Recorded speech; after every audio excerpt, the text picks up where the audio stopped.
मैं समरभूमि से रोहित शर्मा। कहा जाता है क्रांतिकारियों की मौत पहाड़ से भी भारी होती है। हजारों लाखों लोग उनके साथ जुड़े होते हैं। उनकी आहें, उनकी भावनाएं, उनके आशीर्वाद उन लोगों से जुड़े होते हैं। जबकि गद्दार या फिर दुश्मनों के मौत पत्ते से भी हल्के होते हैं। माओतेस्तु ने कभी कहा था कि क्रांतिकारियों की मौत पहाड़ से भी भारी होता है, जबकि प्रतिक्रांतिकारियों और गद्दारों की मौत पंख से भी हल्का होता है, चिड़िया के पंख से भी हल्का होता है। ये माओतेस्तु ने कहा था। माओतेस्तु के प्रोसेस जो है आपको चीन, उसके पितामह जैसे हैं, जैसे भारत में महात्मा गांधी है। और माओतेस्तु की ही एक करामत था या उनकी ही नीतियाँ थी जिस कारण चीन आज दुनिया में सरताज बना हुआ है। ये माओतेस्तु का ही देन था। बहरहाल हम भारत में ही आते हैं और भारत में जिस तरह से दो मौतें लगभग आसपास ही हुई है। एक मौत उन लोगों की थी जो देश के जनता के लिए लड़ रहे थे, गरीब आदिवासियों, महिलाओं, मजदूरों, किसानों के हितों की रक्षा करते हुए अपनी जान गंवाए। उन लोगों की भी मौतें हुई है जो कि दुश्मन के तौर पर पहचाने जाते हैं आम जनता के, जो आम जनता के घरों को लूटते हैं, उनकी महिलाओं के साथ बलात्कार करते हैं, उनके जल जंगल ज़मीन पर हमला करते हैं, उनको लूटते हैं, उनको बकौटने की कोशिश करते हैं। इन दो लोगों की मौतें एक साथ लगभग हुई है आसपास में ही। इन 2 महीने में माओवादियों ने बताया है कि उनके लगभग 85 कॉमरेड मारे गए हैं। पुलिस की तरफ से एक एएसपी मारा गया है। ये दोनों मौतें हुई है। ये छत्तीसगढ़ में ही हुई है दोनों मौतें, और छत्तीसगढ़ के बाहर भी हुई है बहुत सारी मौतें। कुल मिलाकर के 2 महीने में 85 लोगों की मौतें माओवादियों की हुई है। तो भारत में माओवादी देश के आम गरीब मेहनतकश मजदूर, किसान, महिलाओं के हितों का प्रतिनिधित्व करते हैं। और दुश्मन जब प्रतिक्रांतिकारी की बात जब करते हैं तो इसमें भारत सरकार, उसकी सेना, उसकी पुलिस, उसके जो जासूस गद्दार हैं जो माओवादियों से कभी निकल के गए हैं, इन लोगों की लिस्ट में नाम सामने आता है। दोनों की मौतें हुई है, दोनों का अंतिम संस्कार भी किए गए हैं, दोनों का अपना अपना तौर तरीके से कफन दफन भी हुआ है। ये हत्याएं दोनों एक दूसरे को मारने की कोशिश में किए हैं। इन दोनों के कफन दफन में या अंतिम संस्कार में जो चीज़ें दिखी गई है वो महत्वपूर्ण है। मैं आपके आगे वीडियो लगा रहा हूँ जो कि वहीं के एक पत्रकार ने इसको रिकॉर्ड किया है कि बस जो सुकमा ज़िले के जो एएसपी मारे गए थे, उनके समारोह में, अंतिम संस्कार में, जिनका शव भी उनके साथ ही था, बहुत कम लोग आए थे, अधिकारी आए थे, केवल पुलिसें थी, पत्रकार का झुंड था, लेकिन आम जनता कहीं नहीं थी। इसके उलट माओवादियों की जो 85 मौतें हुई है उनमें बहुतों का तो शव ही नहीं दिया गया। पुलिस ने ज़बरदस्ती जला दिया उनको, पेट्रोल छिड़क करके या केरोसिन तेल छिड़क करके जैसे है नष्ट कर दिया।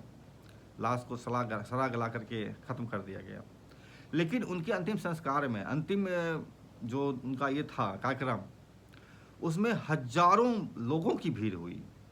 जबकि उनके अंतिम दौर में, अंतिम यात्रा में जाने से पुलिस काफ़ी रोक रही है, काफ़ी प्रतिबंधित कर रही है और काफ़ी ज़्यादा लोगों को हतोत्साहित कर रही है। बावजूद इसके उनकी अंतिम यात्रा में हजारों लोग न केवल शरीक हुए बल्कि पूरी जीवटता के साथ और पूरी अनुशासन के साथ उनके अंतिम यात्रा में शामिल हुए और उनके साथ चले। ये 2 अलग अलग चीज़ें जो है वो है। आप दिखाएंगे हम आगे किस तरह से चीज़ चले। वहाँ पर एक एएसपी की मौत पर लोग किस तरह से नज़र नहीं आए, केवल अधिकारी ही अधिकारी, पुलिस ही पुलिस, पत्रकार ही पत्रकार के झुंड पड़ा हुआ था, आम जनता कहीं नहीं थी। बहरहाल मैंने मशरूम बताया था आपको, क्रांतिकारियों की मौत पहाड़ से भी भारी होता है, लेकिन जो प्रतिक्रांतिकारी होते हैं उनकी मौतें चिड़िया के पंख से भी हल्की होती है। ये बार बार सरकार बोलती रही है कि जो भी माओवादियों के साथ लड़ाई लड़ो, उसको अंतिम ख़त्म कर दो, फलना ढिमका 31 मार्च 2026 तक में माओवादियों को मिटा देना धरती पर से। तो उनके कारिंदे की जब मौत होती है तो उसमें लोग नहीं पहुंचते हैं। एक तो ये बात हुई। दूसरी बात क्या होती है, उनको पैसे भी नहीं मिलते हैं। मैंने अपने एक वीडियो में बताया था कि आप उनको DRG के जवानों को मैंने कहा था कि आप बेशक माओवादियों को मारिए, लेकिन भैया पैसे मांगते जाइए उससे। आप 2 करोड़ 10 करोड़ 5 करोड़ जितना भी उस पर इनाम है वो इनाम लाश देते जाइए। इनको नहीं दिया गया। इसके पहले भी जो लोग मारे गए माओवादियों से मुठभेड़ में, DRG के लोग या गद्दार जो थे, इनके विभीषण बन गए थे, उन लोग मारे गए। उनके परिजन भटक रहे हैं दर दर। उनकी छोड़ दीजिए बात। आप बोलेंगे छोटे स्तर के वो कर्मचारी थे, पुलिस थे, इसलिए नहीं दिया गया उनको। मैं बात कर रहा हूँ अब आपको मुंगेर जिला के SP के बारे में। मुंगेर जिला के जो तत्कालीन SP थे, 2005 की घटना है ये। 2005 में मुंगेर के SP थे केसी सुरेंद्र बाबू। इनकी हत्या हुई, माओवादियों ने किया था। और उस वक्त काफ़ी शोर मचा था कि ये शहीद है, शहीद है, शहीद हैं। लेकिन बाद में एक खबर आई थी, लगभग 1 साल के बाद की खबर आई थी। वो खबर ये थी कि सुरेंद्र बाबू जो नक्सलियों को मारने के लिए पुलिस की तरफ से, सरकार की तरफ से दिन रात एक कर रहे थे मुंगेर की पहाड़ियों में, उनके पिता अपनी बेटी के शादी के लिए भीख मांगने आए थे, चंदा मांगने आए थे अधिकारियों से, पुलिस अफसरों के पास जाकर के कि मुझे कुछ पैसा दीजिए ताकि अपनी बेटी का ब्याह कर सकें। तो ये जो तर्क होता है कि पुलिस मरने के बाद जो है सरकार बहुत पैसा देती है, उसको करोड़ों लाखों अरबों खरबों रुपए देती है, बिल्कुल बकवास है, बिल्कुल झूठ है। जब ये SP को, अपने उन SP को नहीं दिया पैसा जो कि इसके चलते ही मारे गए, नक्सलियों को मारने गए थे, माओवादियों को मारने गए थे, माओवादियों ने इनको मार दिया मुंगेर की पहाड़ी में, ये केसी सुरेंद्र बाबू को 2005 में।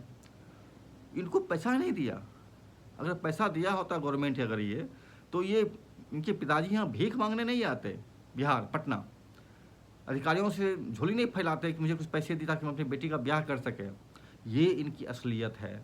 वे तमाम लोग जो कि इन पर भरोसा करते हैं, सरकार की नीतियों पर, सरकार पर गद्दारी करते हैं, उनके लिए ज़बरदस्त सीख है कि किस तरह से उनके पाले में अगर मरते हैं शहीद दर्जा नहीं मिलता है। यहाँ तक सेना भी अगर मारा जाता अगर है तो सेना के जवानों को भी शहीद दर्जा नहीं देता है। ये लोग मारा गया ये बोल देता है, मरा ये बोल देता है।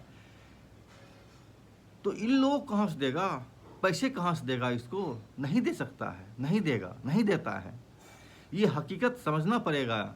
जो भी लोग पुलिस में हैं या फिर अधिकारी हैं या फिर गद्दारी करके, आप माओवादी से गद्दारी करके उसके पीछे जाते हैं, मुखबिरी करते हैं, इन लोगों को समझना पड़ेगा कि सरकार इन लोगों को यूज करती है। सम्मान तो नहीं ही मिलता है, पैसे भी नहीं मिलते हैं उनको, और अंत में वो दर दर तक भटकते रहते हैं, सड़कों को नापते रहते हैं। ये हकीकत है। अब आगे देखिए वीडियो मैं लगा रहा हूँ। ये जो ASP मारे गए थे माओवादियों के प्रेशर बम के चपेट में आने के बाद, इनको बहुत ही, इन्होंने माओवादियों के बहुत सारे लोगों की हत्या में शामिल रहे थे ये, और काफ़ी लोगों को हत्या, नृशंसतापूर्वक हत्या किए थे। तो आज इनकी हत्या हो गई। इनकी हत्या में कितने लोग आए हैं आप वो देख लीजिए। इस वक्त मैं रायपुर में हूँ, इसलिए मैं घटनास्थल पर नहीं जा पाया। मुझे लगा कि आपको शहर की उस भीड़ को दिखाऊं, लेकिन इस दौरान मुझे एक बात बहुत खटकी।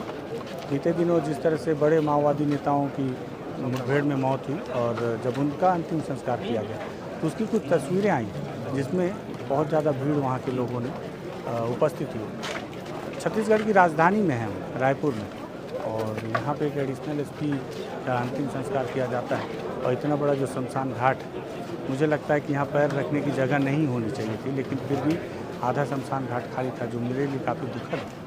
उस तरफ में कुछ जो नेता हैं जो अपनी श्रद्धांजलि दे रहे हैं, सारे मीडियाकर्मी वहाँ पर उनके बयान ले रहे हैं, परिवार के लोग हैं, और शहादत जो है ऐसे ही है, एक दिन की शहादत। जब शहादत होती है तो इस तरह से लोग विनम्र श्रद्धांजलि देते हैं, और कल क्या होगा, उसके बाद क्या होगा, ये देखना होगा कि क्या उसके बाद तो इस परिवार को ढांढस बंधाने आएगा क्या उसके बाद सरकार उनके परिवारों का सुध लेती है?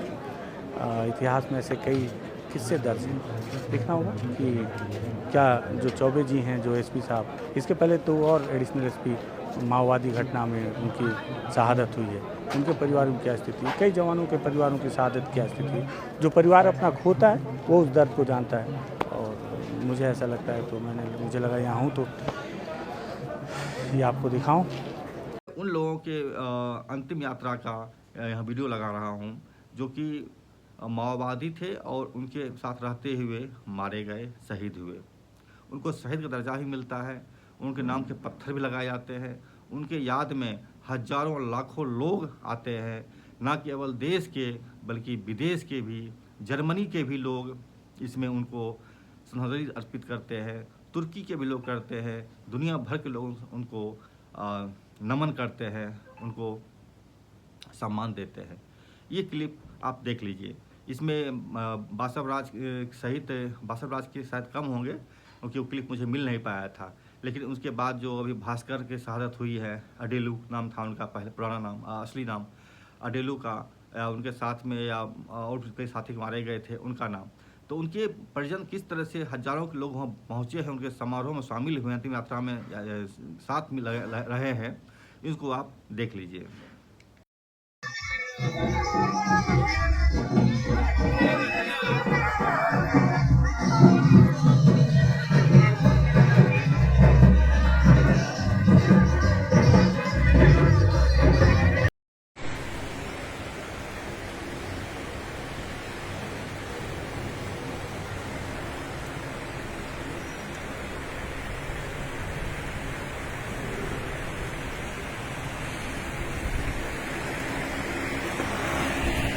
जोहार वेणुकोटा मरीरुలకు जोहार वेणुकोटा मरीरुలకు కొనసాగిద్దా వెండుకోట మరీరులను మరియు ఆశయాలను కొనసాగిద్దా వెండుకోట మరియు ఆశయాలను పోరాడడం నాకు వ్యతిరేకంగా ఆపవేయాలి కదా ఆపేయడము జరపాలి శాంతియుతులు నేను మామూలు పార్టీలో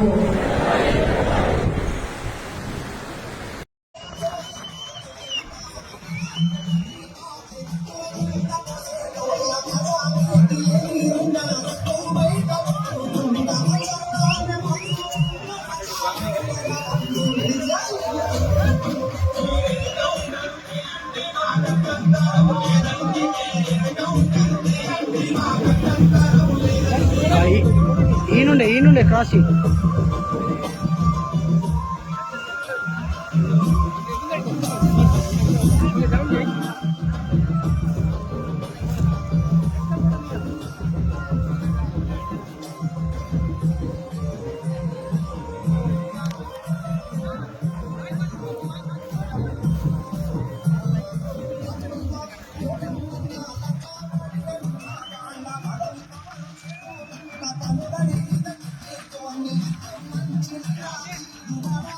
అన్నా అన్నా అట్లా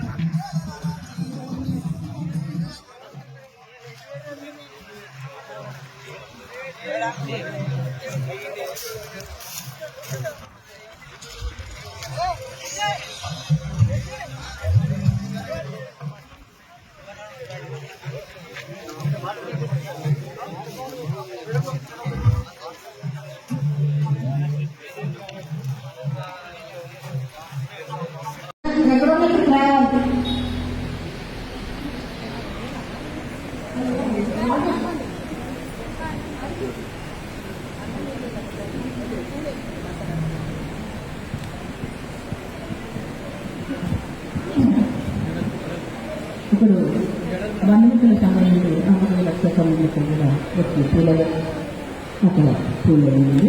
ఇట్లాగే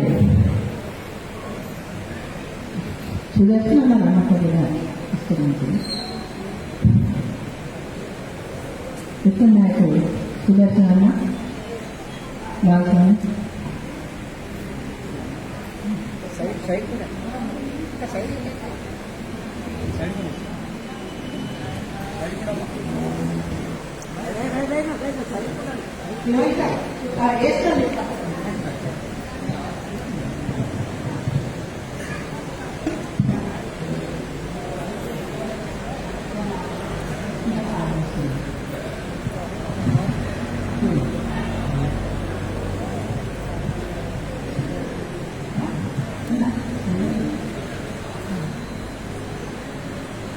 యోగనందన అట్లాగే మానవత పూలక అమరుల కుటుంబాలు ఎవరున్నా దయచేసి వచ్చి పూలు వేసుకోవాలి. అందరూ వేస్తున్నారు, అందరూ వేస్తుంటే మంచిది. కాకపోతే దూరంగా ఉన్నారు కదా, అందుకని తెలియకపోతున్నారు. కానీ అమరులను స్మరించుకోవడానికి మనమంతా అమరుల రక్త సంబంధికులము, వర్గ సంబంధికులే కాబట్టి ఆయనతో నివాళులర్పించాల్సింది అందరికీ. ఇప్పుడు రాకేష్ నందిత్ వదిన పూలు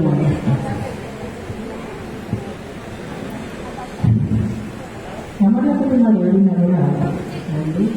అట్లాగే మిత్రులందరూ కూడా వచ్చేది పూలు వేస్తారు.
జోహార్ అమరవీరులకు కొనసాగిద్దాం అమరవీరుల ఆశయాలను.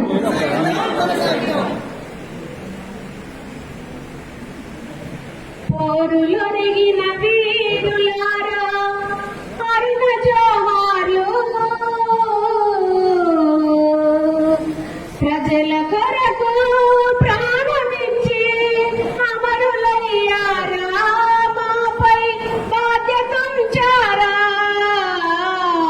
పోరులొరిగిన వీరులారా అరుణ జోహార్లు, ప్రజల కొరకు ప్రాణమిచ్చి అమరులయ్యారా, మాపై బాధ్యతుంచారా. ప్రజలే మా ప్రాణమన్నారు, బంధుకే మా బంధువనిరి. ప్రజలే మా ప్రాణమన్నారు, బంధుకే మా బంధువనిరి. బంధుకుతోటే ప్రజల రాజ్యం తెస్తమన్నారు, తప్పక వస్తదన్నారు. పోరులొరిగిన వీరులారా అరుణ జోహార్లు, ప్రజల కొరకు ప్రాణమిచ్చి అమరులయ్యారా, మాపై బాధ్యతుంచారా. మా పోరాటంలో నడిచినారు, తెలుగు పాటలు నేర్పినారు. మా పోరాటంలో నడిచినారు,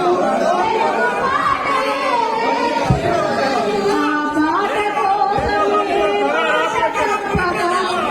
ఆ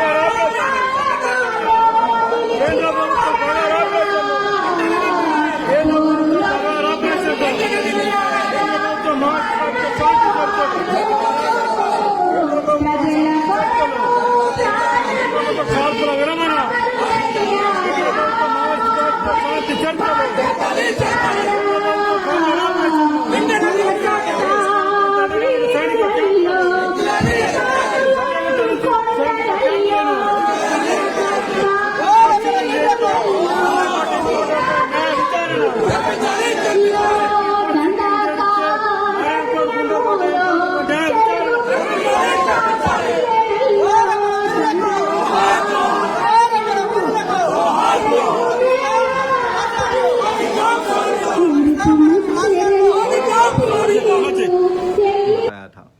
दो मौतें हुई है, दो मौतें होती है। मौतें हर किसी के साथ होती है, हर कोई मरेगा इसकी गारंटी है। वो गरीब हो, अमीर हो, पैसा वाला नहीं हो, भिखारी हो या अंबानी अडानी जैसे करोड़पति हो, कॉरपोरेट घराने का हो, सबकी मृत्यु होती है। लेकिन मृत्यु कैसी होती है ये आपने हमारे वीडियो में देखा और उनको आपने महसूस किया कि किस तरीके से एक जब जनता के लिए कोई मरता है उनकी मौतें किस तरह होती है, और जब कोई प्रतिक्रियावादियों के लिए मरता है, ज़मींदारों के लिए, शोषकों के लिए, अत्याचारियों के लिए, पुलिस के लिए या फिर कॉर्पोरेट घरों के लिए मरता है, तब उनकी मौतें कितनी हल्की होती है कि उनके अपने लोग सम्मान नहीं देते हैं। मुझे मालूम हुआ था एक घटना के बारे में, एक मुझे कुछ लोगों से बात हो रही थी, ग्रामीणों से जो नक्सल प्रभावित गांव थे। वो बता रहे थे कि एक जगह दिखा है वो जहाँ पर छोटे से पत्थर लगे हुए थे, वहाँ पर कुछ महिलाएं पूजा कर रही थी। तो मैंने पूछा कि ये कौन से भगवान की पूजा कर रहे हैं आप लोग? तो वो लड़कियाँ बोली जो कि सोमवारी का व्रत शायद कर रही थी उस वक्त, वो या इसी तरह कुछ कर रही थी। तो वो बोले कि यहाँ पर एक क्रांतिकारी कॉमरेड मारे गए थे, एक माओवादी मारे गए थे, लेकिन उन्हीं के हम सम्मान में जो है यहाँ पर उनका पूजा करते हैं। हालांकि मैं पूजा का समर्थन नहीं करता, ऐसा होना भी नहीं चाहिए, लेकिन जनता की भावना देखिए आप, वहाँ पर उनकी पूजा कर रहे हैं जो माओवादी मारे गए थे, जिन माओवादियों के पुलिस ने मारा था, उनकी जनता वहाँ पूजा कर रही है, महिलाएं वहाँ पूजा कर रही है। इसके उलट मुझे एक बताया थे एक और लोग कि जिस जगह पर पुलिस के जवान मरते हैं, जो भाड़े पर नौकरी करते हैं सरकार की तरफ से, वो जब वो मारे गए एक बम विस्फोट में, माओवादियों को लगाए गए एम्बुश में फंस कर मारे गए वो, तो वहाँ पर आने वाले पुलिस की जब टीम आती है तो उस रास्ते को क्रॉस नहीं करती है, बगल से डाइवर्ट होकर के उधर जाती है। वो ये बोलती कि अब शगुन जगह है, यहाँ पर हमारे लोग मारे, पुलिस से मरा था इसलिए वहाँ नहीं जाएंगे हम, अब शगुन जगह है, वहाँ जाएंगे तो हम भी मारे जाएंगे। तो ये दो अलग अलग विचार चल रहे हैं लोगों के बीच, समाज के बीच। जिसके लिए वह पुलिस मरता है, वही पुलिस उसका सम्मान नहीं करती है। जिस औद्योगिक घराने, कॉर्पोरेट घरानों के लिए वो महिलाओं पर अत्याचार करते हैं, कल्लूरी जैसे एसपी जो बहुत सारी महिलाओं के योनियों में पत्थर भर दिया था, बिजली के करंट लगाता था, उसके बच्चों की हत्या करता था, उन जैसे लोग जब मरते हैं तो उनका सम्मान वह भी नहीं करता है जिसके लिए वो मरा है। लेकिन माओवादी अगर कहीं मरते हैं, चाहे दुनिया के किसी भी हिस्से में मर रहे हो, दुनिया छोड़ दीजिए, आप भारत के किसी हिस्से में मरते अगर हों, तो दुनिया भर के लोगों को नमन करते हैं, श्रद्धांजलि करते हैं। ये कैसी चीज़ें हैं जो दिखाता है कि मौतें कैसी होती है और किसके लिए लोगों को मरना चाहिए, किसके लिए लोगों को नहीं मरना चाहिए। एक अपमानजनक मौत से ज़्यादा बेहतर होता है, लाख गुना बेहतर होता है सम्मानजनक मौतें। एक माओवादी की मौतें किसी भी पुलिस के अधिकारियों की मौतों से लाख गुना अच्छा होता है। यही मेरा कहने का तात्पर्य था और यह चीज़ मैंने दिखाया है आपको। आप देखिए, आप महसूस कीजिए, कैसा लगता है आपको बताइए। अगर आपको ठीक ठाक लगता है या फिर कोई विचार हैं तो मुझ पर कमेंट कीजिए और आप इसे आगे बढ़ाइए।